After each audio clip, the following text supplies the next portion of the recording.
நீதிபதியின் சாயல் தீர்ப்பில் விழுவது போன்ற சாபக்கேடு எதுவும் இல்லை என்றும், தீர்ப்பு என்பது வழக்கில் இருந்து எழுதப்பட வேண்டுமே தவிர பணி ஓய்வுக்கு பின் பெறப்போகும் பதவிக்கான நுழைவுத் தேர்வாக அமைந்துவிடக்கூடாது என்று நாடாளுமன்ற உறுப்பினர் சு வெங்கடேசன் கூறியுள்ளார். மக்களவையில் நடைபெற்ற விவாதத்தில் அவர் இவ்வாறு தெரிவித்தார்.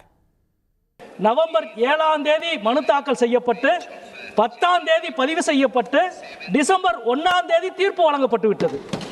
வெறும் 20 நாளில் ஒரு வழக்கு பதிவு செய்யப்பட்டு தீர்ப்பு வழங்கப்படுகிறது. அதுவும் அந்த பிரச்சனை நூற்றாண்டுகளாக நீதிமன்றத்தில் விவாதிக்கப்பட்டு பலமுறை தீர்ப்பு வழங்கப்பட்ட பிரச்சனை.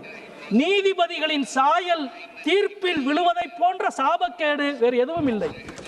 தனக்கு அந்த பிரச்சனையில் ஒரு கருத்து இருக்கிறது என்றால் அதிலிருந்து விலகி வேறொரு நல்ல நீதிமான் விசாரிக்க வேண்டும் என்ற நாகரீகத்தை நீதித்துறை தவறவிட்டு கொண்டிருக்கிறது என்பதை மிக அதிர்ச்சியோடு இங்கே நாங்கள் பதிவு செய்ய வேண்டும் என்று கருதுகிறோம்.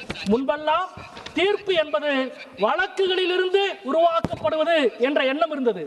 இப்பொழுது தீர்ப்பு என்பது பதவி ஓய்வு காலத்துக்கு பிறகு அடைய போகிற பதவிக்கான நுழைவுத் தேர்வுக்கான பரீட்சையோ என்று பலர் அச்சப்படுகிற அளவுக்கு தீர்ப்பு இன்றைக்கு வழங்கப்பட்டுக் கொண்டிருக்கிறது. உடனுக்குடன் செய்திகளை தெரிந்து கொள்ள சன் நியூஸ் பெல் ஐகானை கிளிக் பண்ணுங்க.